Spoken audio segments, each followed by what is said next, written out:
প্রিয় দর্শক বন্ধুরা, স্বাগতম পথের প্রান্তরে। প্রাকৃতিক সৌন্দর্য যারা ভালোবাসেন তাদের জন্য আজকের এই ভিডিওটা এক ছোট্ট উপহার।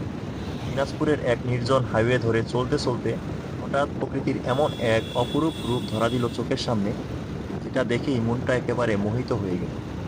সেই মুহূর্তটাকে ক্যামেরাবন্দি না করে থাকতে পারিনি। ভাবলাম, এই সৌন্দর্য শুধু আমার একার নয়, আপনাদের সবার সঙ্গে ভাগ করে নেওয়া দরকার।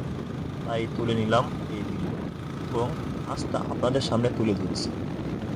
আশা করছি আপনাদেরও ভালো লাগবে। আর যদি ভালো লাগে তাহলে অবশ্যই ভিডিওটি শেয়ার করে দিন প্রিয়জনের সঙ্গে, যাতে তারাও এই সৌন্দর্যের স্বাদ নিতে পারে। ভিডিওটি কেমন লাগলো তা কমেন্টে জানাতে ভুলবেন না। আর এখনও যদি আমার ইউটিউব চ্যানেল পথের প্রান্তরে সাবস্ক্রাইব না করে থাকেন, তাহলে দয়া করে সাবস্ক্রাইব করে পাশে থাকুন। আর ফেসবুক পেজে যদি এখনও ফলো না দিয়ে থাকেন, তাহলে একটিবার ফলো দিয়ে দিন। আপনাদের ভালোবাসা আর সঙ্গই আমাদের এগিয়ে চলার প্রেরণা। ধন্যবাদ সবার প্রতি রইল শুভকামনা।